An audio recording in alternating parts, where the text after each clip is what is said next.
तो देखो आपको करना क्या है, इस थर्मोडायनामिक चैप्टर के अंदर सबसे पहले हम टॉपिक वाइज टॉपिक इसको पढ़ते हैं कि आपको स्टडी करनी है। पहले तो आप दिमाग में कुछ पॉइंट्स बैठा लो। अगर मैं आज के बाद बोलूं एनर्जी, तो सबसे पहले आपके दिमाग में आना चाहिए जो हीट होता है और जो वर्क है। Heat and work is a form of energy, is a form of energy. ये सब कुछ मैं आपको समझाने वाला हूँ, बस चाहता हूँ कि आपके माइंड में पहले से बैठ जाए कि वर्क क्या है, एनर्जी है। हीट क्या है, एनर्जी है। पॉइंट नंबर 2, हमारे पास जो हीट एंड वर्क है बेटा, यही हमारे पास क्या है, हमारे पाथ फंक्शन। क्या होता है पाथ फंक्शन, वो सब मैं आपको समझाऊंगा। आप पहले अपने दिमाग में दो चीजें बैठा लो कि पूरी फिजिक्स में, पूरी केमिस्ट्री में पाथ फंक्शन आपके पास दो ही है। हीट आपके पास एक पाथ फंक्शन है, वर्क आपके पास एक पाथ फंक्शन है। इन सब के अलावा, इन सब के अलावा जो कुछ भी बचेगा, हीट और वर्क के अलावा आपको जो कुछ भी पढ़ाया जाएगा वो सब हो जाएंगे हमारे स्टेट फंक्शन। तो स्टेट फंक्शन क्या होते हैं, पाथ फंक्शन क्या होते हैं, हीट क्या होती है, वर्क क्या होती है, एनर्जी क्या होती है, ये सब कुछ मैं डिस्कस करूंगा आपके साथ। बस अभी आपको क्या करना है, आपको दिमाग में ये दो पॉइंट्स लेके चलने हैं। हीट का मतलब एनर्जी, वर्क का मतलब एनर्जी। और जो हमारे हीट एंड वर्क है, ये क्या है, हमारे पास एनर्जी की फॉर्म होती है और साथ में ये हमारे पाथ फंक्शन होते हैं। ठीक है, चलो देखो समझो। क्या कोई बता सकता है व्हाट इज एनर्जी? एनर्जी का मतलब क्या है? Ability, ability to do anything. कुछ भी करने की जो एबिलिटी होती है उसको हम क्या बोलते हैं, एनर्जी बोलते हैं। एबिलिटी टू डू एनीथिंग, उसको हम क्या बोलेंगे, एनर्जी बोलेंगे, है ना। क्या आप बच्चों आपने ये पढ़ा है कि मैटर, मैटर तो आपने पढ़ा होगा, क्या होता है matter? Anything having mass, having mass, वो सब जिसके पास क्या है, एक मास है and occupy space, and occupy space, उसको हम क्या बोलते हैं, अपना मैटर बोलते हैं। तो मैटर के पास मास होता है और वो साथ में क्या ऑक्यूपाई करता है, स्पेस को ऑक्यूपाई करता है। और अगर कोई आपसे पूछे what is the difference between matter और एनर्जी, तो आप ध्यान से देखना। जैसे मैटर के पास मास है और मैटर ने क्या ऑक्यूपाई कर रखा है, स्पेस। पर एनर्जी के पास बेटा मास नहीं होता, एनर्जी के पास मास नहीं होता, पर एनर्जी हमारा स्पेस ऑक्यूपाई करती है। एनर्जी क्या ऑक्यूपाई करती है, स्पेस ऑक्यूपाई करती है। जरा यहां से समझने का ट्राई करो। जैसे ये मेरे पास एक क्लासरूम है, इस क्लासरूम के अंदर बेटा मैंने क्या लगा रखा है, एक लाइट सोर्स लगा रखा है। ये मेरे पास क्या है, एक लाइट सोर्स, जैसा अवंती वाले क्लासरूम। अगर आपने लाइट को ऑफ कर दिया, पूरे क्लासरूम में क्या आ जाएगी, डार्कनेस। पर जैसे आप लाइट को ऑन करते हो तो पूरे क्लासरूम के अंदर क्या आ जाती है बेटा, लाइट आती है कि नहीं आती है, ब्राइटनेस आ जाती है। तो लाइट क्या है, light is a form of energy. Light हमारे पास क्या है, फॉर्म ऑफ एनर्जी। अगर लाइट एनर्जी की फॉर्म है तो उसने देखो पूरे क्लासरूम को क्या करा, ऑक्यूपाई करा। इसका मतलब आज के बाद याद रखेंगे, एनर्जी हमारी क्या ऑक्यूपाई करती है, स्पेस ऑक्यूपाई करती है। एनर्जी के पास मास नहीं होता। और अगर मैं बात करूंगा मैटर की, तो मैटर के पास मास भी है और मैटर ने क्या ऑक्यूपाई कर रखा है, मैटर ने एक स्पेस भी ऑक्यूपाई कर रखा है। अब देखो आप, तो आपके दिमाग में दो चीजें बैठ गई। Heat and work is a form of energy. Energy क्या है, एबिलिटी टू डू एनीथिंग, कुछ भी करने की एबिलिटी को हम बोलते हैं energy. And heat and work is a path function. ठीक है, चलो आप स्टार्ट करेंगे हम अपना फर्स्ट टॉपिक। तो सबसे पहले बेटा आपको इस थर्मोडायनामिक्स के अंदर क्लियर होना चाहिए system surrounding and boundary. System surrounding and boundary क्या होती है, इसको देखो। सबसे पहले कोई बता सकता है व्हाट इज सिस्टम? सिस्टम क्या है, क्या होगा सिस्टम? वेरी गुड, बिल्कुल शॉर्टकट में रखो, स्पेस अंडर ऑब्जर्वेशन, ऑब्जर्वेशन। या फिर दूसरी डेफिनेशन अगर मैं आपकी बताऊं, कि जहां पे आपकी स्टडी क्या है, focus, part on which study is focus, मतलब जिस चीज की आप स्टडी कर रहे हो उसको आप क्या बोलोगे, उसको आप बोलोगे सिस्टम। जैसे मुझे एक मोबाइल के बारे में स्टडी करनी है तो मोबाइल क्या हो गया, मेरा सिस्टम। मुझे पेन के बारे में स्टडी करनी है, पेन क्या हो गया, सिस्टम। मुझे लैपटॉप के बारे में स्टडी करनी है तो लैपटॉप क्या हो गया, सिस्टम। मतलब जिस पार्ट की आप स्टडी करोगे वो हो गया सिस्टम। फिर आता है हमारे पास सराउंडिंग। सराउंडिंग क्या है बेटा, except system. Except system, system के अलावा जो कुछ भी बच गया, रेस्ट ऑल सराउंडिंग। सिस्टम के अलावा जो कुछ भी बच गया उसको हम क्या बोलेंगे, सराउंडिंग। एंड लास्ट आता है हमारे पास बाउंड्री। बाउंड्री का काम क्या है, बाउंड्री जो है एक सेपरेशन है, separation between system and surrounding. System और सराउंडिंग को जो सेपरेट करता है उसको हम क्या बोलते हैं, बाउंड्री बोलते हैं। इसको छोटे से एक डायग्राम से समझो। देखो जरा बेटा, ये मैंने बनाया अपना एक सिस्टम। सपोज करो ये हमारा सिस्टम है, ठीक है, कुछ भी हो सकता है ये। इसके अलावा जो कुछ भी बच गया वो क्या है हमारे पास, हमारी बाउंड्री। और सिस्टम और सराउंडिंग को, सॉरी सराउंडिंग, और सिस्टम और सराउंडिंग को जो सेपरेट कर रहा है इसको हम क्या बोलेंगे, अपनी बाउंड्री। क्या हमें ये तीनों डेफिनेशन क्लियर हो गई, सिस्टम, सराउंडिंग और बाउंड्री। तो यहां से हमें एक पॉइंट समझ में आया बेटा, जैसे अगर आपको स्टडी करनी है तो जिस पार्ट की आप स्टडी करोगे उसका साइज कैसा होता है, बहुत बड़ा होता है कि बहुत छोटा होता है, as compare to surrounding.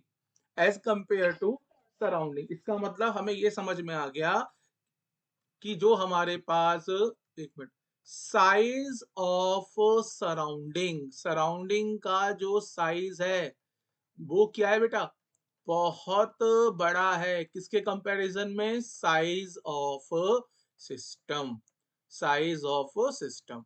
Suppose कीजिए अगर आप किसी फ्लैट की भी बात करते हो या आप किसी, सपोज करो किसी सिटी की भी बात कर रहे हो कि सिटी के अंदर हमें ऑब्जर्वेशन देखनी है, तो एज कंपेयर टू सराउंडिंग वो पार्ट तो बहुत छोटा हो गया ना।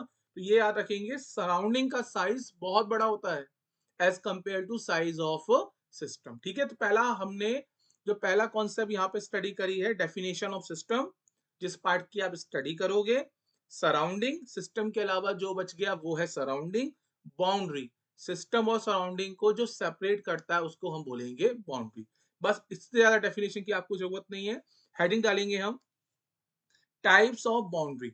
हेडिंग लिखिए, टाइप्स ऑफ बाउंड्री। अब आप हम देखते हैं बाउंड्री हमारे पास कितने टाइप की होती हैं। टाइप्स ऑफ बाउंड्री, तो पहला हम इसके अंदर टाइप लिखेंगे बाउंड्री के अंदर। First one is real boundary and imaginary boundary. Imaginary boundary, देखो रियल बाउंड्री क्या होती है, रियल बाउंड्री वो है जिसको आप क्या कर सकते हो, जिसको आप टच कर सकते हो, उस बाउंड्री को क्या बोलेंगे, रियल बाउंड्री। और इमेजिनरी बाउंड्री क्या है बेटा, इमेजिनरी वो बाउंड्री है जिसको आप टच नहीं कर सकते, उसको हम बोलेंगे इमेजिनरी बाउंड्री। जैसे आओ, आप अभी इस समय कहाँ बैठे हो, अपने घर के अंदर, अरे हाँ कि ना। तो आपका जो रूम है, आप देखोगे जो रूम की बॉल्स हैं, है ना, रूम की जितनी बॉल्स हैं क्या आप उन्हें टच कर सकते हो, जिन जिन बाउंड्री को आप टच कर सकते हो वो सब बाउंड्री कौन सी है, हमारी रियल बाउंड्री है। अब आपने देखा होगा आपके जिस रूम में आप बैठे हो वहां पर एक गेट भी होगा, वहां पे एक गेट होगा, है ना। अगर आप उस गेट को ओपन कर दो, गेट को क्या कर दो आप, ओपन कर दो। सपोज करो मैं यहाँ पे डायग्राम से समझा रहा हूँ, आपने क्या करा, आपने गेट को ओपन करा। तो बेटा एक बात बताओ, जो पार्ट ओपन हो गया, है ना, जो पार्ट ओपन हो गया, क्या आप इसको टच कर पाओगे इस समय। इसका मतलब ये कैसी बाउंड्री हो गई हमारे पास, ये हमारे पास एक इमेजिनरी बाउंड्री हो गई। जिसको हम टच कर सकते हैं वो रियल बाउंड्री है, जिसको टच नहीं कर सकते वो इमेजिनरी बाउंड्री है। एक छोटा सा क्वेश्चन दे रहा हूँ, उस क्वेश्चन से जरा मुझे बताना। मेरे पास एक गिलास है, गिलास के अंदर वाटर फिल है, गिलास के अंदर क्या है, वाटर फिल है, तो वाटर मेरा हो गया सिस्टम। इसके अलावा जो कुछ भी है वो सब क्या हो गई, सराउंडिंग। वाटर हमारे लिए हो गया सिस्टम, बाकी सब कुछ हमारे लिए हो गया सराउंडिंग। ये बताओ, इस गिलास आप लोगों ने देखा है ना, तो आप बता सकते हो गिलास के अंदर ऑल बाउंड, मेरे क्वेश्चन को ध्यान से सुनना, all boundary are real, it is true or false. ये फॉल्स होगा। क्यों होगा? कि गिलास के अंदर हमें पता है जो टॉप सरफेस होता है, वो टॉप सरफेस कैसा होता है? एक ओपन सरफेस होता है। अगर ये ओपन सरफेस है, इसका मतलब ये बाउंड्री हमारी कैसी होगी? इमेजिनरी होगी। जिस बाउंड्री को मैं टच नहीं कर सकता, वो सब बाउंड्री कैसी हैं? इमेजिनरी हैं। अब यहां से समझो इससे फायदा क्या हुआ मेरा। ये मेरे पास एक बॉटल है, क्लियर है बेटा? अगर मैंने इस बॉटल के ऊपर कैप लगा रखा है, तो बताओ ऑल बाउंड्री आर रियल। पर अगर मैंने कैप को ओपन कर दिया, अगर मैं इस बॉटल के कैप को ओपन कर देता हूं, अब बताओ at least one boundary is imaginary. अब एक बार बताओ, अगर कैप क्लोज है तो आप बॉटल को कितना भी शेक करो, इस बॉटल के अंदर जो भी वाटर होगा क्या वो बाहर आ पाएगा? नहीं आ पाएगा। और आपको पता है बेसिकली वाटर का मतलब क्या है? वाटर का मतलब है मैटर। वाटर क्या है? एक मैटर है। इसका मतलब when all when all boundary are real, अगर हर एक बाउंड्री रियल होगी, इसका मतलब हो गया no exchange of matter between system and surrounding, कि सिस्टम और सराउंडिंग के बीच में मैटर का एक्सचेंज नहीं होगा। सब बच्चे एग्री कर रहे हैं? अगर जितनी भी बाउंड्री है वो सब रियल हो गई, तो सिस्टम और सराउंडिंग मैटर का एक्सचेंज नहीं कर पाएंगे। इसका मतलब अगर मुझे मैटर का एक्सचेंज करना है बिटवीन सिस्टम एंड सराउंडिंग, तो कम से कम कितनी बाउंड्री इमेजिनरी होनी चाहिए? मिनिमम कितनी बाउंड्री इमेजिनरी चाहिए मुझे? एक बाउंड्री। अगर सपोज करो यहाँ पे जो कैप है, ये कैप ओपन है, अगर कैप ओपन है, आपके इस बॉटल के अंदर अगर वाटर है, तो ये वाटर यहाँ से क्या हो जाएगा बेटा? वाटर बाहर निकल आएगा। इसका मतलब इस पॉइंट को याद रखेंगे, for exchange for exchange of matter between system and surrounding, at least one boundary at least one boundary must be real, sorry must be imaginary, must be imaginary। कम से कम आपके पास एक बाउंड्री को इमेजिनरी बनना पड़ेगा ताकि मैटर का exchange हो पाए। तो क्या हमने टाइप्स ऑफ बाउंड्री में पहला टाइप क्लियर हो गया? पहला टाइप कौन सा है? रियल और इमेजिनरी। अब आपको देखो याद क्या रखना है, real all boundary are real, no exchange of matter, at least one boundary is imaginary, exchange of matter between system and surrounding is possible। ठीक है, आइए आप दूसरी टाइप की बाउंड्री देखेंगे। टाइप्स ऑफ टू में आइए। सो टाइप्स ऑफ टू में हमारे पास है movable and non movable. Non movable, non movable का मतलब है बेटा फिक्स्ड बाउंड्री। अच्छा, आप लोगों ने वर्क का फॉर्मूला पढ़ा है? What is work? Force into displacement. अरे हाँ कि ना? सपोज करो बेटा, एक आपके पास एक पेपर है, ये आपके पास सपोज करो एक बॉक्स है, एक बॉक्स है, और एक आपके पास एक लार्ज बॉक्स है। क्लियर है कि नहीं है? यहाँ पे आपने 1 न्यूटन का फोर्स लगाया, और ये जो बॉक्स स्मॉल बॉक्स था वो 10 मीटर डिस्प्लेस हो गया, और यहाँ पे आपने 1000 न्यूटन का फोर्स लगाया, और डिस्प्लेसमेंट यहाँ पे इस बड़े बॉक्स का जो डिस्प्लेसमेंट है वो 0 मीटर है। तो मुझे बता सकते हो कहाँ पे वर्क ज्यादा हुआ? केस नंबर वन की केस नंबर टू? वर्क कहाँ पे? केस वन में, क्योंकि अगर मैं केस टू की बात करूंगा, केस टू में वर्क कितना हो गया? जीरो, क्योंकि फोर्स इनटू डिस्प्लेसमेंट, और यहाँ पे डिस्प्लेसमेंट जीरो है, तो वर्क कितना हो गया? जीरो। इसका मतलब अब आपको यहां से रिलेट करना पड़ेगा कि अगर मेरे पास बेटा ये है, मेरे पास हमारा सिस्टम, अगर सिस्टम की बाउंड्री मूव करेगी, क्या बोला मैंने? अगर सिस्टम की बाउंड्री क्या करेगी? मूव करेगी। इसका मतलब सिस्टम क्या कर रहा है? वर्क कर रहा है।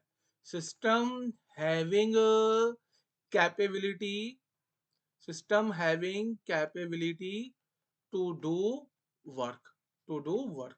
सिस्टम के पास एक कैपेबिलिटी है, वो वर्क कर सकता है।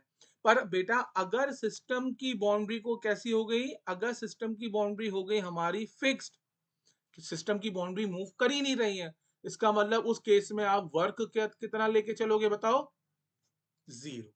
वर्क कितना लेके चलोगे आप, जीरो। क्या ये बात समझ में आ रही है, रिलेट कर पा रहे हो कुछ?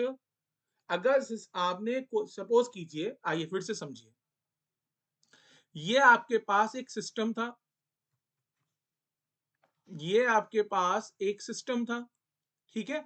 आपने इस सिस्टम के अंदर कोई भी एक प्रोसेस किया, देखो स्टार्टिंग के लेक्चर है, थोड़ा थ्योरी पे काम करना पड़ेगा, क्योंकि थर्मोडायनेमिक्स में एक एक वर्ड हमारे लिए इंपॉर्टेंट होता है क्वेश्चन समझने के लिए, अदरवाइज फिर ये चैप्टर बहुत डिफिकल्ट लगेगा, इसलिए आराम से समझो थ्योरी को। अगर सिस्टम के अंदर आपने कोई ऐसी प्रोसेस कर दी, कोई भी प्रोसेस कर दी जिससे सिस्टम की बाउंड्री मूव कर रही है, सिस्टम की बाउंड्री क्या कर रही है, मूव कर रही है, इट मीन सिस्टम क्या करने की कैपेसिटी है, सिस्टम के पास वर्क करने की कैपेसिटी। बाउंड्री मूव कर गई मतलब वर्क हो गया, फिर से सुन लो, बाउंड्री मूव हो गई मतलब वर्क हो गया। और अगर बाउंड्री मूव नहीं हुई, अगर हमारे पास बाउंड्री का मूवमेंट कैसा है, जीरो है, बाउंड्री मूव नहीं हो रही है, तो उस केस में वर्क कितना ले लोगे बेटा, जीरो। तो क्वेश्चन की लैंग्वेज पे ध्यान देना कि क्वेश्चन में जैसे ये वर्ड लिखे हुए मिल गए, फिक्स बाउंड्री, अगर फिक्स बाउंड्री है इसका मतलब वर्क कितना है, जीरो। फिक्स बाउंड्री का मतलब वर्क कितना होता है, जीरो वर्क होता है ना। चल, फिक्स के लिए बेटा हो सकता है कभी कभी वो क्वेश्चन में वर्ड यूज करे रिजिड, तो रिजिड का मतलब भी क्या है, फिक्स, मतलब वर्क कितना है, जीरो। अब यहाँ पे देखो बेटा, यहाँ पे देखो, याद रखना, यहाँ पे हम मूविंग बाउंड्री के लिए, मूविंग बाउंड्री के लिए बार बार एक डायग्राम यूज करेंगे, हमें बाउंड्री को क्या करना है, मूव कराना है, तो हमेशा हम यहाँ पे यूज करेंगे पिस्टन सिलेंडर अरेंजमेंट। आप लोगों ने एक ऐड देखे होंगे, इंजन के, इंजन ऑयल का ऐड आता है ना कैस्ट्रॉल के, देखा है कभी आपने, वहां पे इंजन लगा होता है, इंजन के अंदर पिस्टन लगे होते हैं, कुछ ऐसा ऐड देखा क्या? तो बेटा देखो ये ना, ये जो मैंने बना रखा है, ये बना रखा है मैंने एक सिलेंडर, क्या बना रखा है मैंने, एक सिलेंडर, और इस सिलेंडर के अंदर जो ये लगा रखा है इसको हम बोलते हैं पिस्टन। तो बेसिकली अगर मैं बात करूं, सपोज करो यहाँ पे, सपोज करो आपके पास फ्यूल है या कोई भी गैस है, और ये मैंने मार्क क्या कर रखी है, ये मैंने मार्क कर रहा हूं यहाँ पे बाउंड्री, मतलब ये हो गया आपका सिस्टम, सिस्टम के अलावा जो कुछ भी है वो सब क्या है, सराउंडिंग, और ये हो गई हमारी बाउंड्री। अब क्या होगा, सपोज करो आपने इग्निशन कराया, कोई भी काम करा, है ना, जिससे क्या हुई, एनर्जी प्रोड्यूस हुई। तो एनर्जी जब प्रोड्यूस होगी या गैसेस प्रोड्यूस होंगी तो गैस तो एक्सपेंड होंगी, जब वो एक्सपेंड होंगी तो वो फोर्स लगाएंगी पिस्टन के ऊपर, और पिस्टन क्या करने लगेगा, मूव करने लगेगा। सपोज करो पिस्टन ने क्या करा, मूव होके इस कंडीशन पे आ गया, है ना, पिस्टन के अंदर कैपेसिटी है कि वो क्या कर सकता है, वो मूव कर सकता है। इसका मतलब आप ये देखो, बेसिकली ये है हमारे पास बाउंड्री नंबर 1, ये आ गई बाउंड्री नंबर 2, ये वाली जो साइड है दिस इज बाउंड्री नंबर 3, और ये वाली जो साइड है ये है बाउंड्री नंबर 4। पर जैसे ही हमारा पिस्टन मूव करा, तो बता सकते हो कौन सी बाउंड्री मूव करना स्टार्ट कर रही है हमारी, कौन से नंबर की बाउंड्री ने मूव किया है, हाँ बाउंड्री नंबर 3 ने क्या करा, मूव करा। और जब बाउंड्री नंबर 3 ने मूव करा, तो आप बोलोगे क्या हो गया, वर्क हो गया। तो कितने बच्चों को ये बात समझ में आ गई, मैं पॉइंट्स लिख रहा हूं, पॉइंट्स को याद रखना।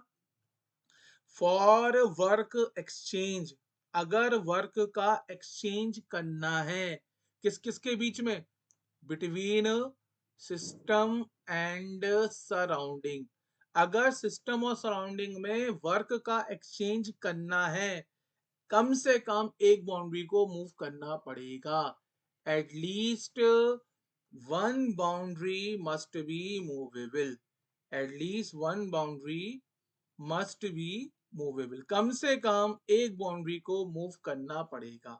क्लियर है ये पॉइंट?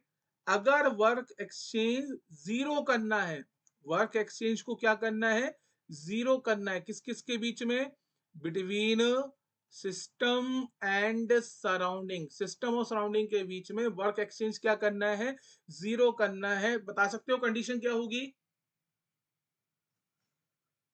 क्या कंडीशन बनाओ? All boundary must B fix, और या all boundary must B fix, सबको फिक्स बनना पड़ेगा। देखो ये थ्योरी वाले क्वेश्चन आ जाएंगे, वहां पे तुम्हें हेल्प मिलेगी इससे। अगर मैटर का एक्सचेंज करना है, एक बाउंड्री को इमेजिनरी बनना पड़ेगा।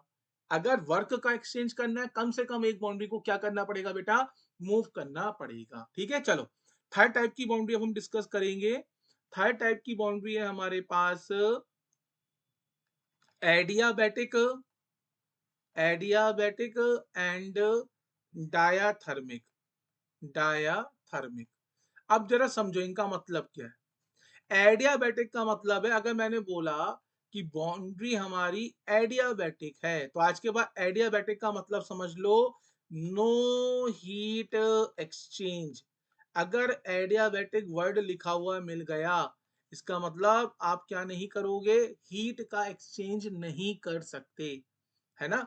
और डायाथर्मिक का मतलब क्या है, डायाथर्मिक का मतलब है heat exchange possible, heat exchange possible, heat exchange possible. देखो मैंने ये बोला बेटा, आप जरा ध्यान से सुनना। अब मैं आपसे आंसर पूछूंगा। मैं यहाँ पे बना रहा हूँ सिस्टम, ये बनाया मैंने सराउंडिंग, है ना।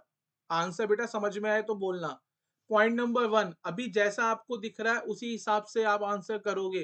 पॉइंट नंबर वन, बता सकते हो क्या मैटर एक्सचेंज होगा कि नहीं होगा? मैटर एक्सचेंज नहीं होगा, रीजन क्या है, क्योंकि सब बाउंड्री हमें कैसी है हमारे लिए, हाँ सब बाउंड्री कैसी है हमारी, रियल है, इसलिए मैटर एक्सचेंज नहीं होगा। पॉइंट नंबर टू बेटा, पॉइंट पॉइंट नंबर टू, क्या वर्क एक्सचेंज होगा? पॉइंट नंबर टू, क्या वर्क एक्सचेंज होगा? अब यहाँ पे ध्यान रखना, अगर इस फॉर्म में डायग्राम बना हुआ है, तो आप ये लेके चलोगे जितनी भी बाउंड्री है वो सब कैसी है हमारी, वो सब कैसी है हमारी, रिजिड है, फिक्स है। जितनी भी बाउंड्री है वो सब रिजिड है, वो कैसी है हमारी, फिक्स्ड है। इसका मतलब वर्क एक्सचेंज नहीं होगा। बेटा क्या हीट एक्सचेंज होगा, हीट एक्सचेंज होगा? अब ध्यान से सुनना, हीट एक्सचेंज के लिए आप मुझसे पूछोगे सर आप पहले ये बताओ बाउंड्री एडियाबैटिक है कि डायाथर्मिक है। याद रखना, अगर बाउंड्री के ऊपर, अगर डायग्राम में उसने क्या कर रखा है, इस तरीके से एक डायग्राम के अंदर हैचिंग कर रखी है, तो ये जो बताता है ना बेटा, ये जो रिप्रेजेंटेशन होती, अरे ये जो रिप्रेजेंटेशन है, ये रिप्रेजेंटेशन होती है हमारी एडियाबैटिक की, कि हमने क्या प्रोवाइड कर रखी है, इंसुलेशन प्रोवाइड कर रखी है। आपने आई थिंक फिजिक्स में भी पढ़ा होगा ये।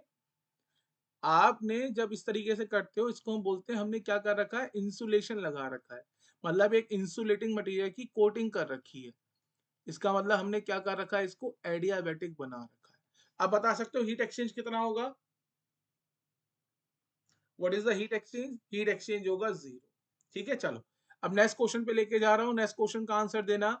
मैंने बेटा आपको एक पिस्टन सिलेंडर अरेंजमेंट दिया, मैंने आपको एक मिनट रुकिए। देखो थर्मो में स्टार्टिंग में थोड़ा सा थ्योरी है, और उस थ्योरी पे हल्का सा फोकस करोगे, तुमको समझ में आ जाएगी, आगे क्वेश्चंस में प्रॉब्लम नहीं होगी। ठीक है ना। चलो ध्यान से आंसर देना क्वेश्चन का, जितना मैंने बताना था बता दिया। अब तुम लोगों को आंसर देना है क्वेश्चन का। हाँ भाई,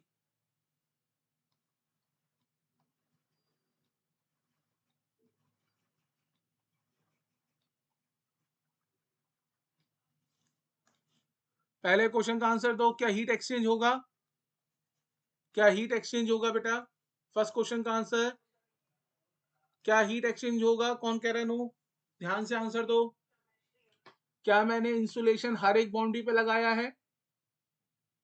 मैंने तीन साइड इंसुलेशन लगाया है, क्या मैंने इस वाली सरफेस पे इंसुलेटिंग मटेरियल की कोटिंग करी है?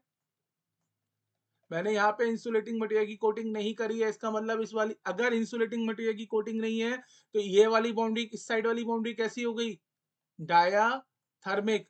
और अगर ये डायाथर्मिक हो गई इसका मतलब यहाँ पे हीट एक्सचेंज पॉसिबल है। हाँ जी, क्वेश्चन नंबर 2, क्या वर्क एक्सचेंज होगा? क्यों होगा? क्योंकि पिस्टन सिलेंडर अरेंजमेंट का मतलब ही क्या है? पिस्टन की जो डेफिनेशन होती है, क्या होती है पिस्टन की डेफिनेशन? जो कि मोशन करता है। जो कि कौन सा मोशन करता है? पिस्टन अप डाउन मोशन करता है, रेसिप्रोकेटिंग मोशन करता है, तो वर्क एक्सचेंज होगा। हाँ जी, पॉइंट नंबर 3, क्या मैटर एक्सचेंज होगा? क्या मैटर एक्सचेंज होगा? हाँ जी, मैटर एक्सचेंज नहीं होगा क्योंकि कोई भी ओपन सरफेस नहीं है। क्या हमें बाउंड्री क्लियर हो गई? एक बार बाउंड्री को मैं फिर से रिवीजन करा रहा हूँ, जल्दी से सुन लो। कितने टाइप की बाउंड्री है? तुमने नोट्स बना रखे हैं, देख देख के आंसर दो। कितने टाइप की बाउंड्री है? 3 टाइप की।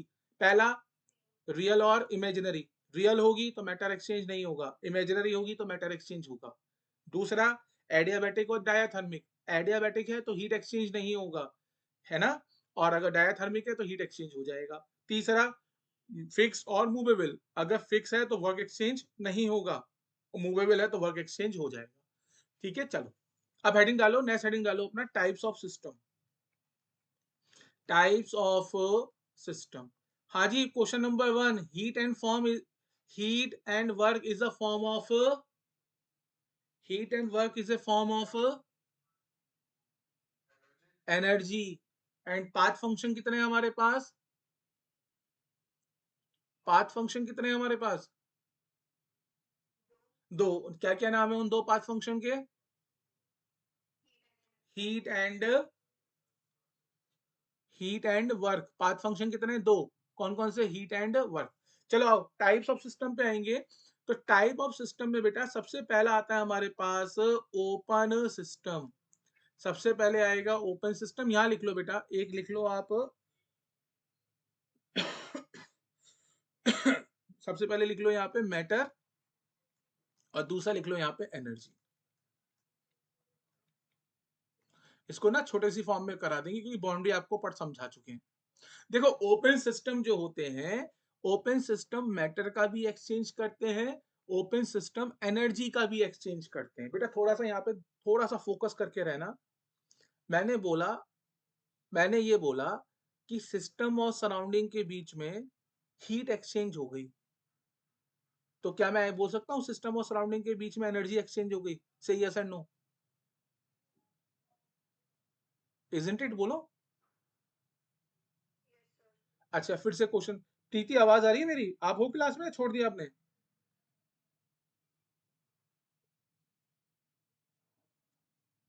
ठीक है। अच्छा, दूसरा क्वेश्चन सुनो। मैंने ये बोला कि सिस्टम और सराउंडिंग में वर्क एक्सचेंज हो गया, तो क्या मैं ये बोल सकता हूँ कि सिस्टम और सराउंडिंग में एनर्जी एक्सचेंज हो गई?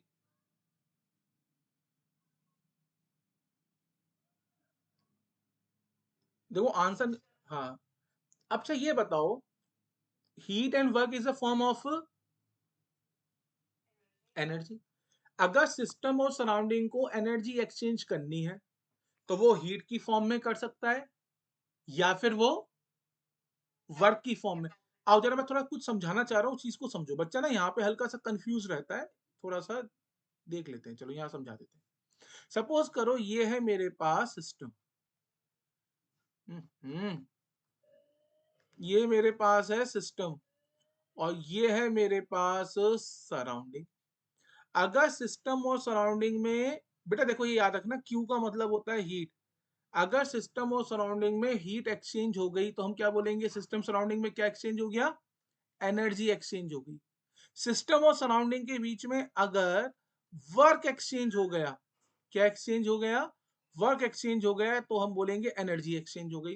तो मुझे ये बताओ, मुझे सिस्टम और सराउंडिंग में एनर्जी का एक्सचेंज करना है, तो जरूरी है कि मैं हीट एंड वर्क दोनों का करूं? किसी एक का भी कर सकता हूं या दोनों का भी कर सकता हूं? से यस एंड नो? ये बात समझ में है ना? इस पॉइंट को दिमाग में रखना। इस पॉइंट को दिमाग में रखना कि मैंने ये बोला है टाइप्स ऑफ सिस्टम के अंदर हमें दो चीजें चेक करनी होती है। एक होता है मैटर और एक होता है एनर्जी। मतलब एनर्जी का मतलब क्या हो गया?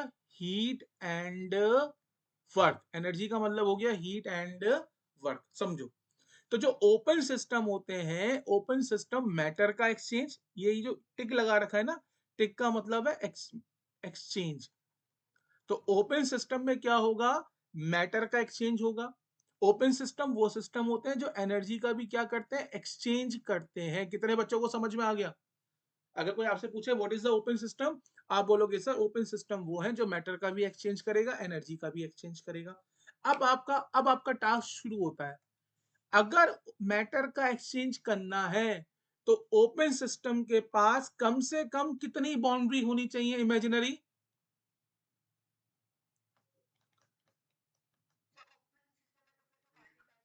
काफी सारी नहीं, काफी सारी से मतलब नहीं है, कम से कम बताओ। At least one boundary, at least one boundary. काफी में तो बेटा इन्फानाइट हो जाएगा, हमें थोड़ा जाना है, कम से कम तो एक चाहिए ना। At least one boundary is imaginary. Clear है कि नहीं है? चलो, अब एक बात बताओ। अब ओपन सिस्टम में मुझे एनर्जी का एक्सचेंज करना है, तो एनर्जी का एक्सचेंज करने के मेरे पास दो रास्ते हैं। कौन कौन से? क्या तो हीट की फॉर्म में कर दूं, या वर्क की फॉर्म में कर दूं, या हीट एंड वर्क दोनों की फॉर्म में कर दूं। तो जरा बताओ मुझे, बाउंड्री के टाइप कैसे बताओगे? अगर हीट की फॉर्म में एनर्जी अगर हीट की फॉर्म में एनर्जी एक्सचेंज करनी है तो क्या होना पड़ेगा? डायाथर्मिक। बोलो। और अगर वर्क की फॉर्म में एनर्जी एक्सचेंज करनी है तो क्या बनना पड़ेगा? बोलो। मूवेबल। मूवेबल। अब एक बात बताओ, अब डायग्राम से समझो, यहां से थोड़ा समझो इसको। मैंने बोला कि मेरे पास एक सिस्टम है और ये मेरे पास है सराउंडिंग, और ये हो गई इसकी बाउंड्री, ये हो गई इसकी बाउंड्री। मैंने कहा बाउंड्री बाउंड्री के मैंने आपको स्पेसिफिकेशन बता दी कि बाउंड्री इमेजिनरी है, और साथ में बाउंड्री कैसी है हमारी, मूवेबल है, और साथ में बाउंड्री कैसी है, एडियाबैटिक है। तो क्या मुझे बता सकते हो ये कौन सा सिस्टम हो गया? बता सकते हो कौन सा सिस्टम हो गया? ओपन ही रहेगा। Very good. क्यों? क्योंकि आप कहोगे सर देखो, बाउंड्री इमेजिनरी है तो ये तो मैटर एक्सचेंज हो जाएगा, बाउंड्री मूवेबल है तो सर वर्क एक्सचेंज हो जाएगा, बाउंड्री सर एडियाबैटिक है तो हीट की वैल्यू, हीट एक्सचेंज कितना हो जाएगा, जीरो। पर हमें क्या करना है, बेसिकली मुझे क्या देखना है, मुझे तो एनर्जी का एक्सचेंज देखना है, चाहे वो हीट की फॉर्म में हो जाए चाहे वो वर्क की फॉर्म में हो जाए। बोलो समझ में आया कि नहीं आया? ठीक है, चलो। तो पहला टाइप का सिस्टम हमने डिस्कस कर लिया, पहले टाइप का सिस्टम हो गया हमारे पास ओपन सिस्टम। अब हम आएंगे दूसरे टाइप के सिस्टम पे। दूसरा सिस्टम होता है हमारे पास close system. Closed system.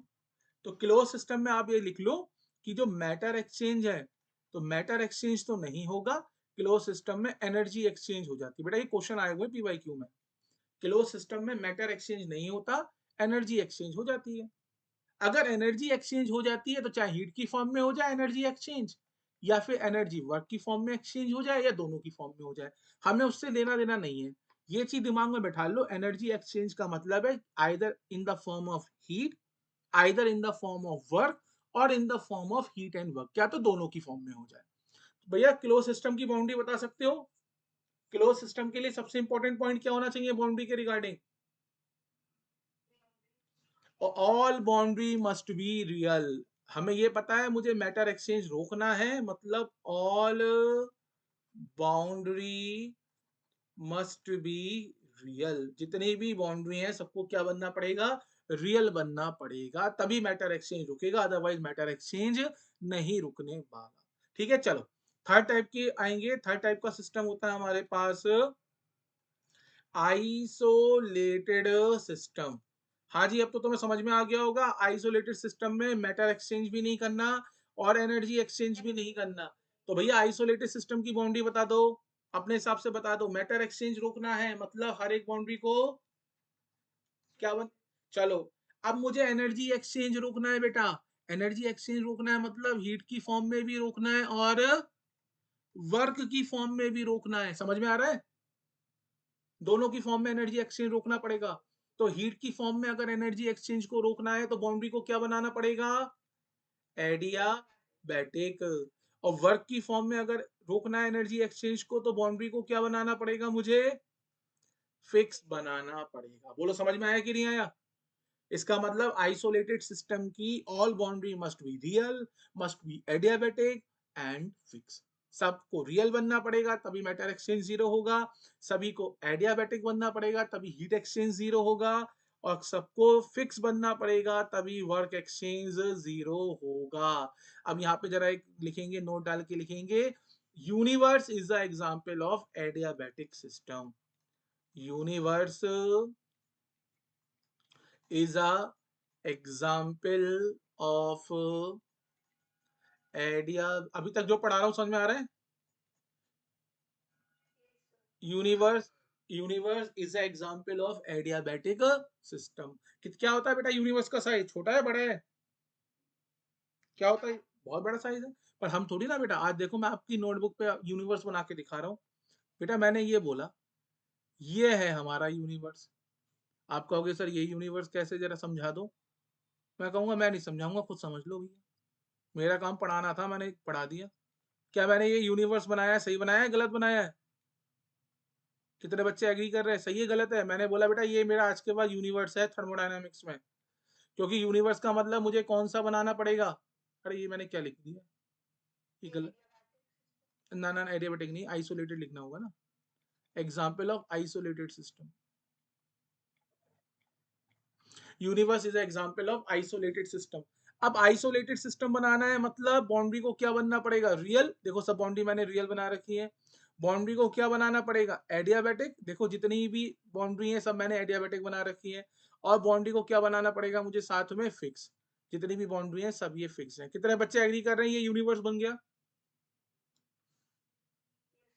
Clear है कि नहीं है? तो अभी तक हमने क्या क्या डिस्कस करा? पॉइंट नंबर 1 सिस्टम, जिसकी हम स्टडी करेंगे। सराउंडिंग जो बच गया। बाउंड्री जो सिस्टम और सराउंडिंग को सेपरेट करती है। टाइप्स ऑफ बाउंड्री पे आएंगे। मूवेबल, वर्क एक्सचेंज होगा। फिक्स, वर्क एक्सचेंज जीरो होगा। रियल, मैटर एक्सचेंज जीरो होगा। इमेजिनरी, मैटर एक्सचेंज होगा। एडियाबैटिक, हीट एक्सचेंज जीरो होगा। डायाथर्मिक, हीट एक्सचेंज हो जाएगा। उसके बाद types of system. Open system, heat matter exchange भी करेंगे, एनर्जी एक्सचेंज भी करेंगे। एनर्जी की दो फॉर्म होती है, heat and work. Close system, matter exchange तो नहीं करेंगे पर एनर्जी एक्सचेंज करेंगे। आइसोलेटेड सिस्टम, मैटर एक्सचेंज भी नहीं करेंगे, एनर्जी एक्सचेंज भी नहीं करेंगे। आइसोलेटेड सिस्टम का एग्जांपल यूनिवर्स।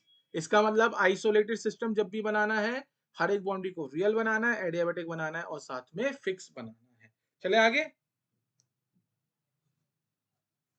चलिए हेडिंग डालेंगे हम बेटा। यहाँ पे हेडिंग डालिए थर्मोडायनामिक इक्विलिब्रियम। हेडिंग लिखेंगे थर्मोडायनामिक, थर्मोडायनामिक इक्विलिब्रियम। हाँ तुम लोगों ने आइडियल गैस इक्वेशन पढ़ी है? क्या होती है ideal gas equation? PV is equal to NRT. अभी समझो, देखो प्रेशर और वॉल्यूम का मतलब क्या होता है।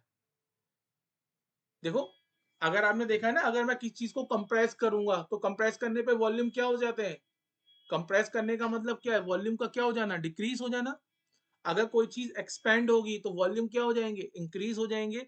तो हमेशा आज के बाद ये याद रखना, प्रेशर वॉल्यूम का मतलब है मैकेनिकल। प्रेशर वॉल्यूम का मतलब क्या होता है? मैकेनिकल। अच्छा व्हाट इज एन? एन क्या होता है बेटा यहाँ पे? मोल होता है कि? अब मोल्स हैं क्या? बेसिकली मोल्स का मतलब क्या होता है? अमाउंट। क्या ये बात एग्री करते हो? मोल का मतलब क्या हो गया? अमाउंट। अच्छा now what is T? T क्या होता है बेटा? टेम्परेचर। टेम्परेचर। अब सुनो, थर्मोडायनामिक इक्विलिब्रियम का मतलब क्या है बेटा? जब एक साथ तीन इक्विलिब्रियम अचीव होते हैं। When three equilibrium achieve at a time, जब एक साथ तीन इक्विलिब्रियम अचीव हो जाते हैं, हम बोलेंगे हमें क्या अचीव हो गया? Thermodynamic equilibrium.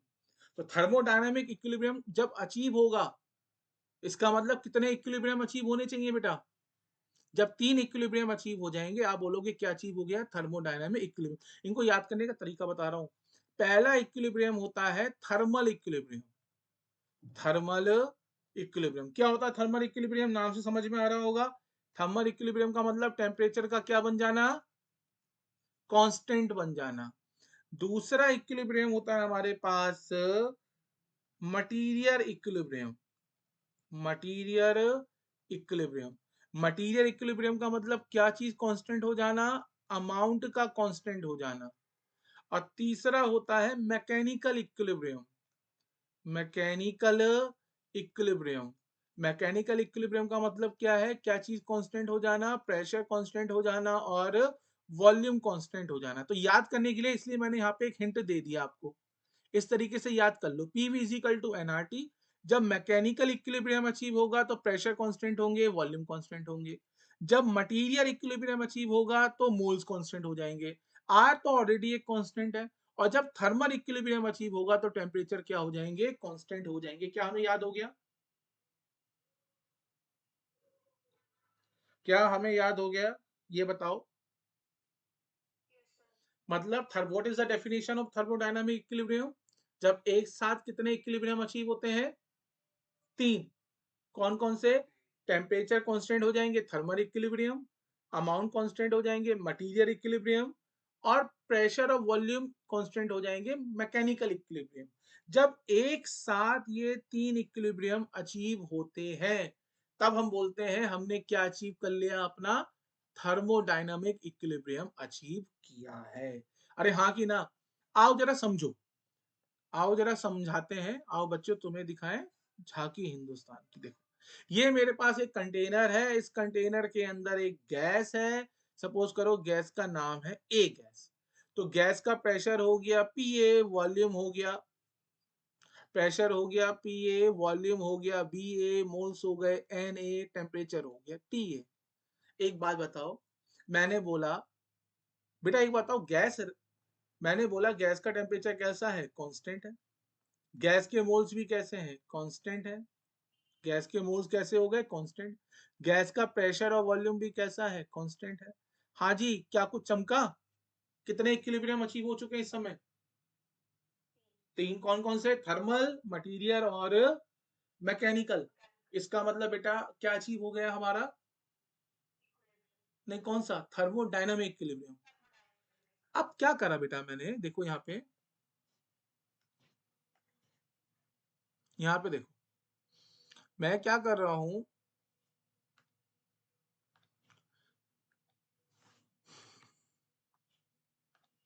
यहाँ पे ले लिया मैंने वाई एक्सिस, ये हो गया मेरे पास एक्स एक्सिस। मतलब मैं एक्स एक्सिस पे ले रहा हूं अपना वॉल्यूम, और वाई एक्सिस पे मैंने ले लिया प्रेशर। वाई एक्सिस पे ले रहा हूं मैं प्रेशर। ये बताओ, क्या मैं इस गैस के जो ये कंडीशंस थी, क्या इस ग्राफ पे प्लॉट कर सकता हूँ? सपोज करो प्रेशर पी ए है, ये हो गया प्रेशर पी ए, और वॉल्यूम बी ए है, ये मैंने मार्क करा वॉल्यूम बी ए। तो मैंने इस गैस के कोऑर्डिनेट बता दिए, ये है इस गैस का coordinate P A comma V A. कितने बच्चे समझ गए ये बात?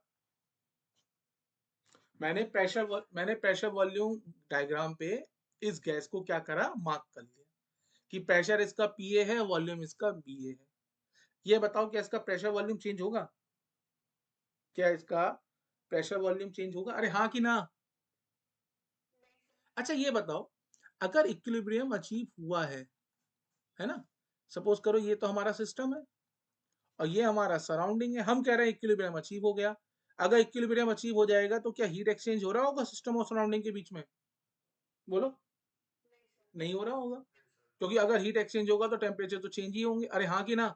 क्या सिस्टम और सराउंडिंग के बीच में वर्क एक्सचेंज हो रहा होगा? बोलो।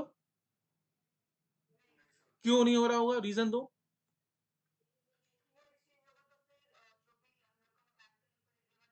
वो डिस्टर्ब हो जाएगा। क्यों? क्योंकि वर्क एक्सचेंज होगा तो वॉल्यूम चेंज होगा, वॉल्यूम चेंज होगा तो मैकेनिकल इक्विलिब्रियम क्या हो गया? डिस्टर्ब हो गया। इसका मतलब जब भी इक्विलिब्रियम अचीव हो जाता है उसके बाद हीट और वर्क के एक्सचेंज नहीं होते। अब समझो जरा, यहाँ पे समझो।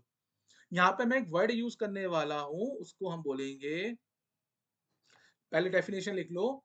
When system present at thermodynamic equilibrium. मैं थर्मल इक्विलिब्रियम की बात नहीं कर रहा हूँ, थर्मोडायनामिक इक्विलिब्रियम की बात कर रहा हूँ।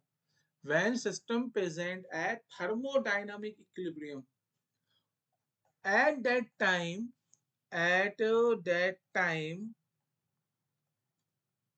the properties of system the properties of system which are measurable, which are measurable, जिनको हम क्या कर सकते हैं, मेजर कर सकते हैं, are known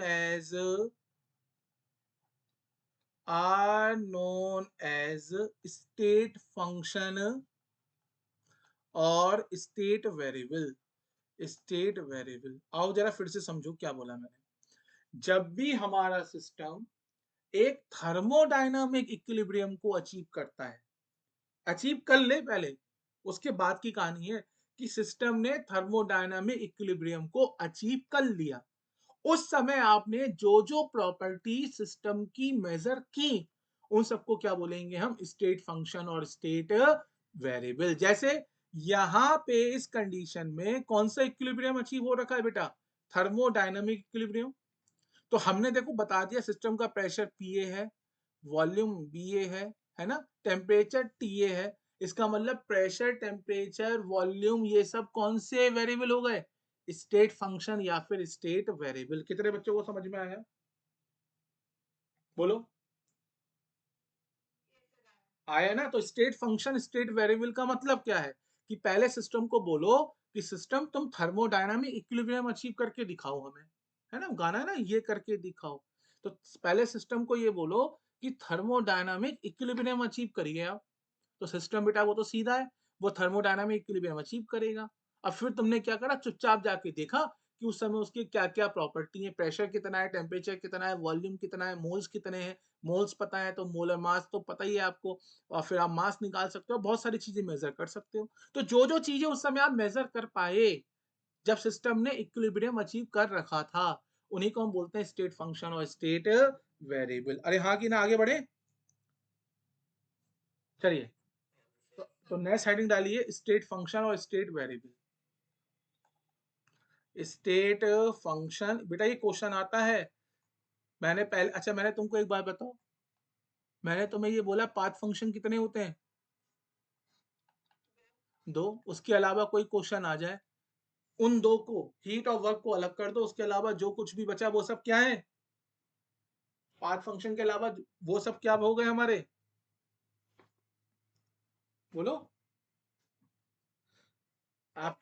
स्टेट फंक्शन खत्म, पाथ फंक्शन दो ही है। तो पाथ, अब सपोज करो ऐसा क्वेश्चन आया कि उसमें चार पांच लिखा था, pressure, temperature, volume, heat, work, moles, है ना, ये लिखा था। पूछा बताओ इसमें से भैया स्टेट फंक्शन कितने हैं। हमें ये पता है दो पाथ फंक्शन होते हैं, हीट एंड वर्क। वो उन दो को साइड में कर दिया हमने, खोपचे में ले गए उन दो को। बाकी जो बचे वो सब क्या है हमारे पास, स्टेट फंक्शन। तो स्टेट फंक्शन की मैं डेफिनेशन नहीं लिख रहा हूँ, क्योंकि डेफिनेशन में पहले ही लिखा है मैंने यहाँ पे कि स्टेट फंक्शन वो होते हैं जब सिस्टम हमारा थर्मोडायनामिक इक्विलिब्रियम पे होता है, उस समय जितनी प्रॉपर्टीज को मेजर कर सकते हो उन्हीं को आप बोलोगे स्टेट फंक्शन। बस मैं स्टेट फंक्शन के एग्जांपल लिखवा दे रहा हूँ। हाँ जी, एग्जांपल बोलना स्टार्ट करेंगे। स्टेट फंक्शन के क्या क्या एग्जांपल होंगे, क्या क्या समझ में आ गया स्टेट फंक्शन के एग्जांपल। पहला एग्जांपल प्रेशर, दूसरा वॉल्यूम, तीसरा ये तो याद ही कर low temperature, very good, moles, और उसके अलावा अमाउंट। अमाउंट मोल्स के टर्म्स में भी बताई जा सकती है और मास के टर्म्स में भी बता सकती है ना। डेंसिटी देखो, मास क्या है, मास इज इक्वल टू क्या होता है, वॉल्यूम इनटू डेंसिटी, तो डेंसिटी हो गया सब कुछ। बाकी ये स्टेट फंक्शन हो गया। अब बेटा यहाँ पे समझो, बड़ा इंपॉर्टेंट चीज है, यहाँ पे ध्यान से समझना। ये तो आपके एग्जाम में दो से तीन बार नीट एग्जाम में आ चुका है, बच्चा यहाँ पे गलती करता है। देखो सपोज करो मेरे पास x को मैंने ले लिया स्टेट फंक्शन। सर ये क्या लिया आपने, देखो सपोज करो अगर मैं लिख देता P is equal to pressure, pressure भी क्या हो जाएगा, स्टेट फंक्शन। अगर मैं V की रिप्रेजेंटेशन होती है वॉल्यूम, क्या है, स्टेट फंक्शन। T की रिप्रेजेंटेशन होती है टेम्परेचर, क्या है, स्टेट फंक्शन। मोल्स के लिए स्मॉल n, स्टेट फंक्शन। मास के लिए W, स्टेट फंक्शन। डेंसिटी के लिए D, स्टेट फंक्शन। तो मैंने एक जनरल ले लिया जिसको मैंने लिया x। तो x क्या हो गया बेटा हमारे लिए, व्हाट इज x, बोलो। x हो गया हमारे लिए एक स्टेट फंक्शन ले लिया। अब ये x कुछ भी हो सकता है, ये x हमारा कुछ भी हो सकता है, प्रेशर हो सकता है, टेम्परेचर हो सकता है, वॉल्यूम हो सकता है, मोल्स हो सकते हैं, मास हो सकता है और डेंसिटी हो सकता है ना। अब यहाँ पे देखो जरा, डायग्राम मैं फिर से बना लेता हूँ, नया डायग्राम। ठीक है, यहाँ देखो। सो यहाँ पे बेटा हमारे पास एक गैस थी, गैस का मैंने एक स्टेट फंक्शन यहाँ पे डिफाइन कर दिया जिसका नाम है एक्स। तो यहाँ पे बेटा देखो, मैथमेटिकली जब लिखा जाता है ना dx, मैथमेटिकली क्या लिखा जाता है dx, तो dx का मतलब होता है, d का मतलब क्या होता है, याद है हमने काइनेटिक्स में पढ़ाया था, एक होता है d और एक होता है डेल्टा। जब फाइनाइट चेंज होता है तो डेल्टा लिखते हैं, और जब इनफाइनाइटसिमली स्मॉल चेंज होता है उसके लिए हम क्या लिखते हैं, d। तो dx का मतलब क्या होगा, dx का मतलब होगा स्मॉल चेंज इन x। कितने बच्चे एग्री कर रहे हैं, dx का मतलब क्या हो गया, स्मॉल चेंज इन x। वो आपने एक ऐड देखा होगा ना, स्मॉल स्मॉल मिलाते गए लार्ज बनता गया, तो आज हम यहाँ पे वो बनाएंगे। सपोज करो बेटा, अगर मैं इस dx को इंटीग्रेट कर दूं, इंटीग्रेशन समझ में आता है आपको, क्या इंटीग्रेशन का मतलब क्या होता है, ये बताओ, इंटीग्रेशन का मतलब क्या है। बेसिकली इंटीग्रेशन का मतलब होता है एडिशन। इंटीग्रेशन का मतलब क्या होता है, एडिशन होता है। अब जरा यहाँ पे समझने का ट्राई करो, अगर मैं इस dx का इंटीग्रेट कर दूं, मतलब छोटे छोटे छोटे छोटे छोटे छोटे छोटे छोटे छोटे छोटे और छोटे छोटे चेंजेस को मैं क्या कर रहा हूं, ऐड करता जा रहा हूं, dx1 dx2 dx3 dx4। बेटा जब छोटे छोटे चेंजेस को ऐड करेंगे तो कौन सा चेंज मिलेगा हमें, एक लार्ज चेंज मिलेगा कि नहीं मिलेगा, बोलो हाँ कि ना। तो इंटीग्रेशन ऑफ dx क्या बन जाएगा हमारा, इंटीग्रेशन ऑफ dx क्या हो जाएगा हमारा, डेल्टा x हो जाएगा। तो कितने बच्चों को अब ये बात समझ में आ गई कि अगर थर्मोडायनामिक्स में मैंने कभी भी dp को इंटीग्रेट करा, मैंने dt को इंटीग्रेट करा, मैंने dv को इंटीग्रेट करा, तो बेटा जरा बता सकते हो ये सब क्या बनने वाले हैं, या dn को इंटीग्रेट कर दूं, ये क्या लिखूं मैं इसको, delta t, delta T, delta volume और डेल्टा एन। कितने बच्चों को समझ में आया, नहीं तो परेशान हो जाओगे कि सर बार बार कभी डीपी लिखते हो, कभी डेल्टा पी लिखते हो। अरे बेटा डीपी का मतलब क्या है, स्मॉल चेंज, डेल्टा पी का मतलब क्या है, लार्ज चेंज। जब स्मॉल चेंज को इंटीग्रेट करूंगा, मतलब छोटे छोटे छोटे छोटे स्मॉल चेंज को जोड़ूंगा, मुझे क्या मिल जाएगा, लार्ज चेंज। अब यहाँ पे एक नोट डाल के लिखेंगे, एक नोट डाल के लिखेंगे, अब आप समझो बेटा।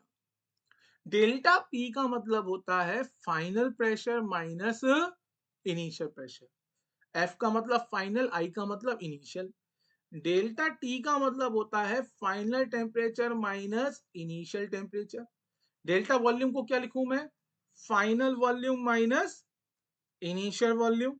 और डेल्टा एन को क्या लिखूं मैं, final moles minus initial moles. अरे हाँ कि ना, अरे बोलो, बोलो।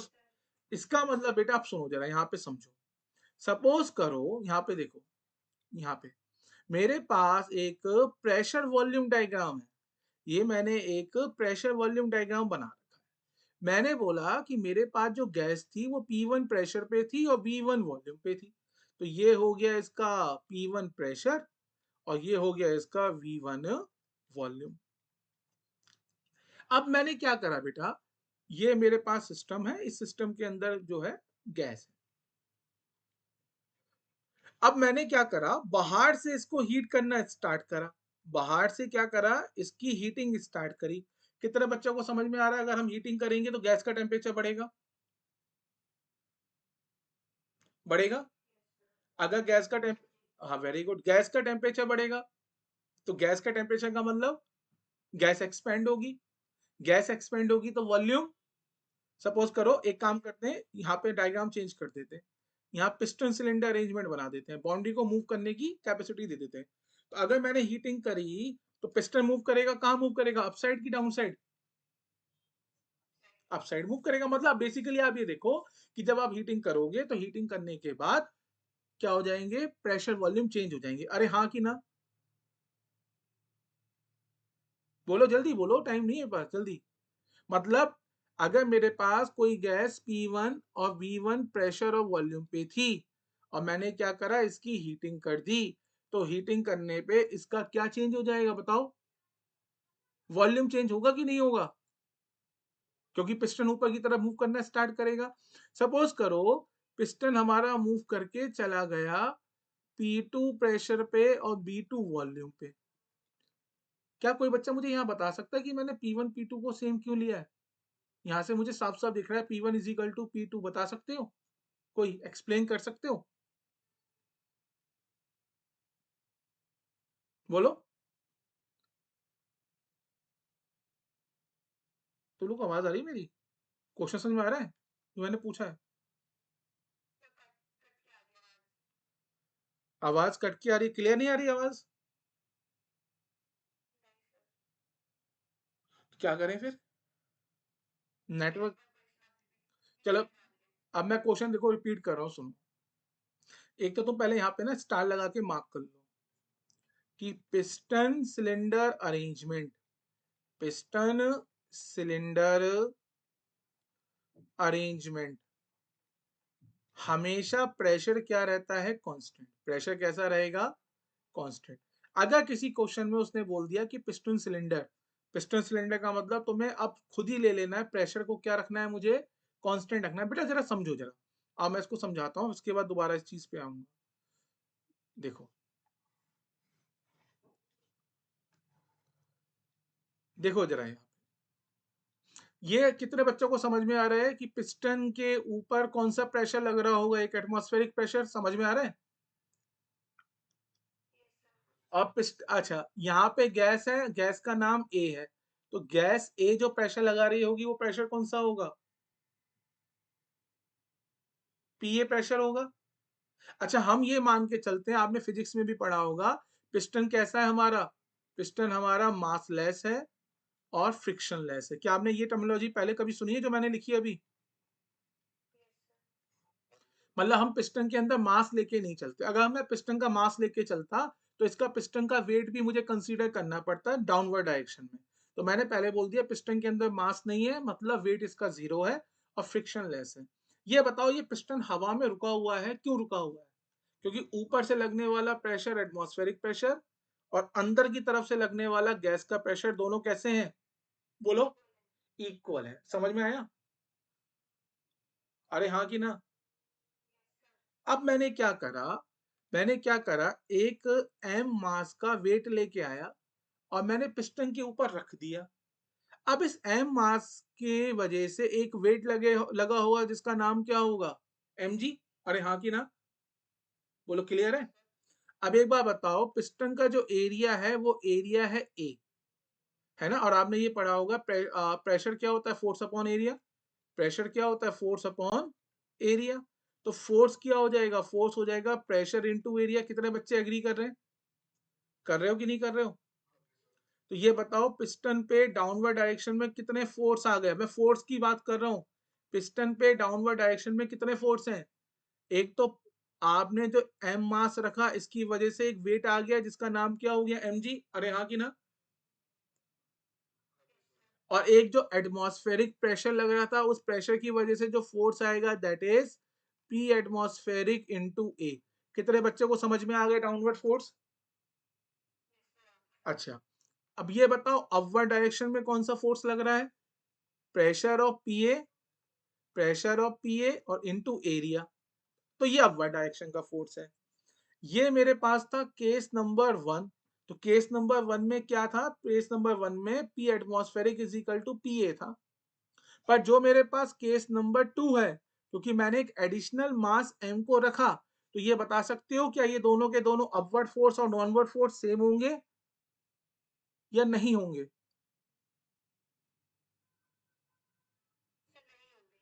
अच्छा, तो ज्यादा फोर्स कौन सी डायरेक्शन में? अपवर्ड डायरेक्शन में, डाउनवर्ड डायरेक्शन में? इसकी वजह से पिस्टन को कहाँ आना पड़ेगा बताओ जल्दी से?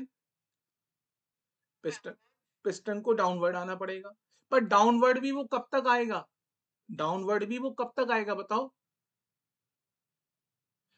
तब तक डाउनवर्ड आता रहे जब तक दोनों फोर्सेस इक्वल नहीं हो जाते।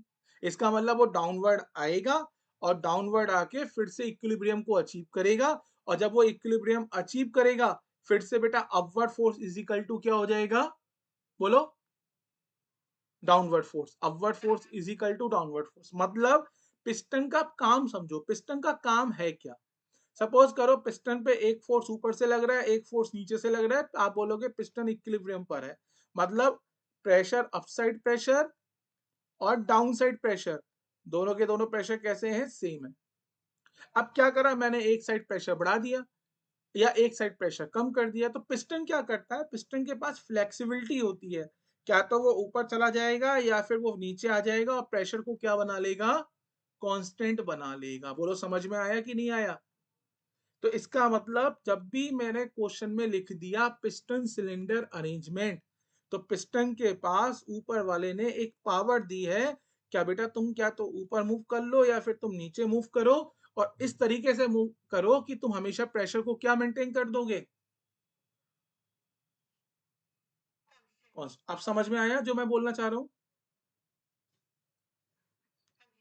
आज के बाद ये याद रखना, अगर पिस्टन सिलेंडर अरेंजमेंट लिखा हुआ है मतलब प्रेशर को क्या लेके चलना है, कांस्टेंट, क्योंकि पिस्टन के पास सुपर पावर है कि क्या तो वो अप साइड मूव करेगा या फिर वो डाउन साइड मूव करेगा, और अपने को क्या करेगा, अपना प्रेशर कांस्टेंट मेंटेन कर लेगा। पर प्रॉब्लम ये, चाहे वो अप साइड मूव करे चाहे वो डाउन साइड मूव करे, चेंज क्या हो रहा है, वॉल्यूम तो चेंज हो रहा है ना। भले ही मैंने P1 is equal to P2 बना रखा है, पर बेटा वॉल्यूम तो चेंज करना पड़ेगा मुझे, V1 और V2 को सेम नहीं कर सकता ना। तो ये वाला वॉल्यूम V1 है, तो ये वाला वॉल्यूम कौन सा हो गया, V2 हो गया। बोलो अब समझ में आया कि नहीं आया।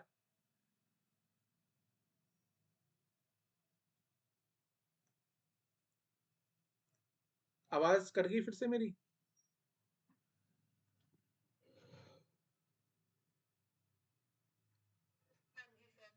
क्या चीज, आवाज कटने पे हाँ जी बोला, समझने पे आ गया ना। चलो, अब आओ फिर से, आओ कहानी पे वापस लौटेंगे। हमने ये बोला बेटा, जो हमारे स्टेट फंक्शन होते हैं, जब भी मैं स्टेट फंक्शन का चेंज निकालूंगा, फाइनल माइनस इनिशियल, जब भी मैं स्टेट फंक्शन का चेंज निकालूंगा, फाइनल माइनस इनिशियल, जब भी मैं स्टेट फंक्शन का चेंज निकालूंगा, फाइनल माइनस इनिशियल। बोले तो क्या, ये मेरे पास थी इनिशियल स्टेट, ये था हमारे पास इनिशियल, ये हमारे पास है फाइनल। अब एक बात बताओ, दूसरे जरा नया डायग्राम बना लेते हैं, समझो। ये क्वेश्चन आया हुआ है नीट एग्जाम में, आज तुम्हारे दिमाग में बिठा देते हैं कि हमारे पास गैस P1 B1 से, मैंने चलो कोऑर्डिनेट चेंज कर दिए, P2 B2 पे चली गई, मतलब इक्विलिब्रियम, थर्मोडायनामिक इक्विलिब्रियम ए से थर्मोडायनामिक इक्विलिब्रियम बी पे आ गई। तो जरा बता सकते हो ए से बी आने के कितने रास्ते हैं। आप कहोगे सर ए से बी ऐसे भी आ सकते हैं, ए से बी ऐसे भी आ सकते हैं, ए से बी ऐसे भी आ सकते हैं, कितने पाथ हैं ए से बी जाने के। अरे ए से बी जाने के कितने पाथ हैं, इनफाइनाइट पाथ है, इनफाइनाइट पाथ है। पर अगर मैं तुमसे पूछूं मुझे प्रेशर का चेंज बताओ, तो प्रेशर का चेंज तुम कहोगे सर प्रेशर, अरे सर प्रेशर तो स्टेट फंक्शन है, स्टेट फंक्शन है मतलब ये तो फाइनल माइनस इनिशियल पे डिपेंड करेगा, क्योंकि ये पाथ पे डिपेंड नहीं करता। फाइनल P2 है, इनिशियल P1 है, मतलब P2 माइनस P1, मतलब P2 माइनस, बोलो P2 माइनस P1, मतलब स्टेट फंक्शन बेटा किस पे डिपेंड नहीं करता, स्टेट फंक्शन किस पे डिपेंड नहीं करता, does not depend on path, depend on path. अभी मैं तुमको एक एग्जांपल दूंगा, तुम्हें क्लियर हो जाएगा उससे अच्छे से, बहुत अच्छे से। Does not depend on path, basically state function का जब भी चेंज निकालना है, फाइनल माइनस इनिशियल कर देना है, खत्म है कि नहीं है। बोलो। अब आओ जरा तुमको ना नेक्स्ट हेडिंग डालो, स्टेट फंक्शन बहुत देर से डिस्कस कर लिया, पाथ फंक्शन पे आ जाओ, हेडिंग डालो पाथ फंक्शन। आओ जरा देखो, तुम सपोज करो अपने घर पे हो, तुम्हारा मूड करा चलो यार सीपी घूम के आते हैं, तो तुम बाहर निकले और तुमने क्या करा, ओला बुक करी। तो ओला जब बुक करते हो तो ओला पे फेयर दिखाता है कि नहीं दिखाता है, कि भैया सपोज करो 10 किलोमीटर आपके घर से सीपी था, ओला पे जो फेयर आ रहा था वो 250 रुपीज था। आपने ओला बुक करी, आप बैठे, आपने अपनी, आप बैठा देते हैं, चलो आपको गाड़ी में बैठा देते हैं, ये आप बैठ गए गाड़ी में बेटा, और आपकी गाड़ी निकल पड़ी कहाँ के लिए, सीपी के लिए, है ना। अब क्या हुआ, रास्ते में कंस्ट्रक्शन चल रहा था, रास्ते में कंस्ट्रक्शन चल रहा था, तो उसने क्या करा, गाड़ी वाले को थोड़ा सा अपना पाथ चेंज करना पड़ा, थोड़ा सा पाथ चेंज करना पड़ा, है, या फिर रास्ते में किसी रूट पे बहुत ट्रैफिक था, उसने कहा चलो एक काम करते हैं अपना पाथ चेंज कर देते हैं, जो पाथ हमारा 1 था उस पाथ 1 को फॉलो ना करके उसने पाथ 2 को फॉलो किया और आपको सीपी पे उतार दिया। तो ये बताओ सीपी पे जब आप उतरोगे आप कितना रुपए उसको पे करोगे? हाँ, जितना पहले लिखा हो, तो आपने 250 में बुक किया था, आपने 250 उसको दिया, निकल गए। मतलब जो आपका फेयर था, क्या फेयर आपके पाथ पे डिपेंड करा? वो सिर्फ किस पे डिपेंड कर रहा है? फाइनल फाइनल पे और इनिशियल पे।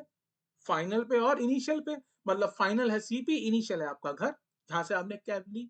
पर बेटा एक बात बताओ, अगर मैं आपसे पूछूं फ्यूल कंजम्पशन कि कितना फ्यूल कंज्यूम हुआ, क्या दोनों पाथ पे सेम फ्यूल कंज्यूम हुआ होगा? बोलिए। नहीं। इसका मतलब फ्यूल कंजम्पशन कैसा फंक्शन हो गया? पाथ फंक्शन हो गया। वो तो पाथ फंक्शन हो गया, वो तो पाथ पे डिपेंड कर रहा है भैया। जो सपोज करो 10 किलोमीटर की जगह अगर आप एक ऐसे पाथ पे चले गए जो कि 12 किलोमीटर का था, फ्यूल कंजम्पशन सेम थोड़ी ना रहेगा, चाहे इंक्रीज हो चाहे डिक्रीज हो।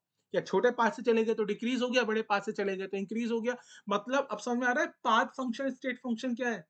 स्टेट फंक्शन पाथ पे डिपेंड नहीं कर रहा है, वो तो कह रहा है भैया फाइनल माइनस इनिशियल।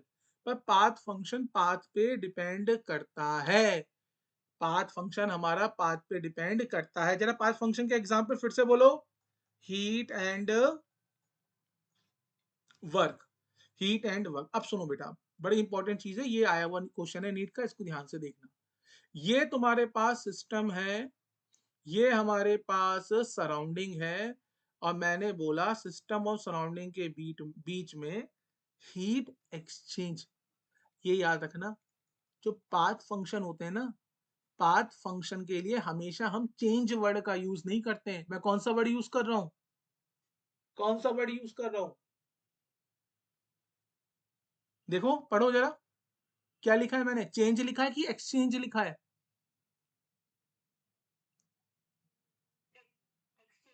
याद रखना बेटा, अगर मैंने डीपी लिखा, डीपी का मतलब है चेंज इन प्रेशर। क्यों? क्योंकि प्रेशर एक स्टेट फंक्शन है, और स्टेट फंक्शन के लिए हमेशा हम क्या लिखते हैं? चेंज। पर बेटा अगर मैंने लिखा डी क्यू, तो डी क्यू का मतलब है एक्सचेंज ऑफ हीट। क्यों? क्योंकि क्यू, हीट हमारा कौन सा फंक्शन है? पाथ फंक्शन है। आप देखो लैंग्वेज पे ध्यान दो, स्टेट फंक्शन में मिलता है चेंज, पाथ फंक्शन में मिलता है एक्सचेंज। अरे हाँ कि ना? पाथ फंक्शन में क्या मिलेगा? अब सुनो बेटा, फिर से सुनो। अगर मैं तुमसे बोलूं मुझे डी क्यू का इंटीग्रेशन करके बताओ, क्या लिखूं मैं यहाँ पे? Integration of D Q.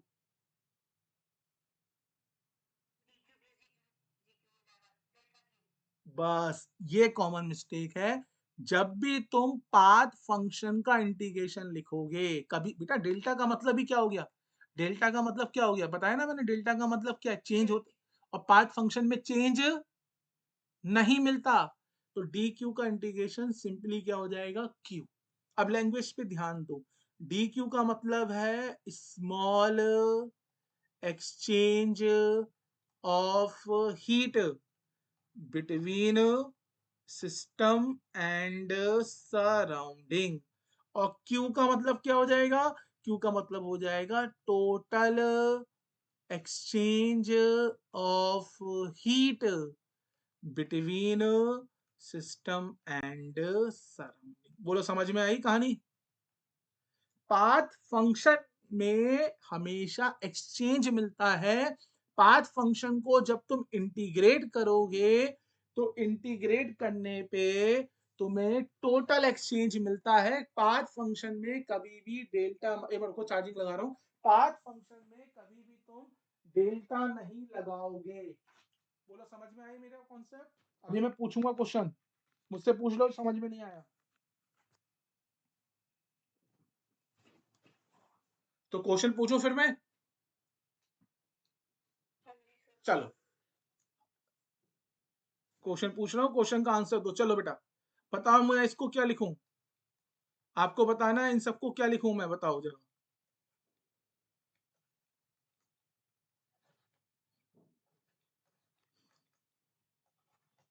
अगर इतना समझ में आ गया बहुत है ये। हाँ जी, डी इंटीग्रेशन ऑफ dt को क्या लिखें हम? Delta T, very good. और इंटीग्रेशन ऑफ dp को डेल्टा पी। और इंटीग्रेशन ऑफ dw को सिर्फ w। यहां डेल्टा नहीं लगाना। अच्छा, इसकी डेफिनेशन क्या होगी जरा बता सकते हो? What is DP? डीपी का मतलब है स्मॉल चेंज इन प्रेशर, और डेल्टा पी का मतलब है टोटल चेंज इन प्रेशर। पर बेटा यहाँ पे क्या लिखूं? डी डब्ल्यू को क्या लिखूं मैं? बोलो। स्मॉल, ना ना ना, चेंज नहीं वर्ड यूज करना है। हाँ, small exchange of work between system and surrounding. और डब्ल्यू का मतलब क्या हो जाएगा? Total exchange of work, total exchange of work between system and surrounding. चलो जल्दी से कंप्लीट करो, नीचे वाले कंप्लीट करो। समझ में आ गए ना? डी डब्ल्यू का इंटीग्रेशन, वेरी गुड। और डी क्यू का इंटीग्रेशन सिर्फ क्यू होगा। बोलो, कोई कंफ्यूजन है तो पूछो। क्लियर है क्या? अच्छा, स्टेट फंक्शन जो है, स्टेट फंक्शन किस पे डिपेंड करते हैं? पाथ पे तो डिपेंड नहीं करते।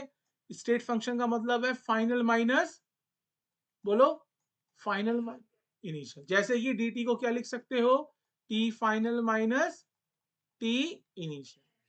और डेल्टा p को क्या लिख सकते हो? p final minus p initial. पर बेटा क्या मैं w को ऐसे लिख लूं, work final minus work initial? नहीं लिख सकता। पर मैं डेल्टा वी को लिख सकता हूं, volume final minus volume initial. एक छोटा सा टॉपिक करा के आज की क्लास को बाइंड अप करूंगा रिवीजन के साथ। एक बार रिवीजन करा दूंगा पूरी क्लास में क्या कराया मैंने। हेडिंग डालो बेटा, साइक्लिक प्रोसेस। Cyclic process. अच्छा, मैंने अभी प्रोसेस नहीं पढ़ाया ना? प्रोसेस नहीं पढ़ाया अभी, रुक जाओ रुक जाओ। तो फिर एक बार जरा आज की क्लास की थ्योरी देख लो, कुछ पूछना है तो पूछ लो। आज की क्लास में हमने, एक बार रुकिए,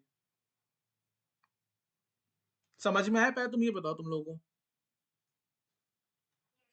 चलो, सबसे पहले मैंने कवर करा सिस्टम सराउंडिंग बाउंड्री। कुछ पूछना है किसी को इसके अंदर? क्लियर है? दूसरा फिर मैंने कवर करा है types of boundary. Types of boundary, types of boundary के बाद फिर मैंने आपका कवर करा types of system. Types of system. इसके बाद फिर मैंने क्या पढ़ाया आपको? टाइप्स ऑफ सिस्टम के बाद थर्मोडायनामिक इक्विलिब्रियम, थर्मोडायनामिक इक्विलिब्रियम। इसके बाद फिर हमने पढ़ा अपना स्टेट फंक्शन, और दूसरा हमने पढ़ा फिर स्टेट फंक्शन के बाद पाथ फंक्शन। अच्छा, स्टेट फंक्शन कब मिलेंगे हमें? जब सिस्टम कहाँ पे होगा? थर्मोडायनामिक इक्विलिब्रियम पे। उस समय उसकी जितनी प्रॉपर्टीज को मेजर करोगे वो सब क्या है? State function. तो आज की क्लास यही बाइंड अप करें, फिर थ्योरी कुछ ज्यादा हो जाएगी नहीं तो। चलो, कल की क्लास का टाइम मैं आपको बता दूंगा, है ना? ग्रुप पे शेयर कर लूंगा। ओके। क्या चाहिए? पीपीटी? तो नोट नहीं बना, नोट्स नहीं बनाए?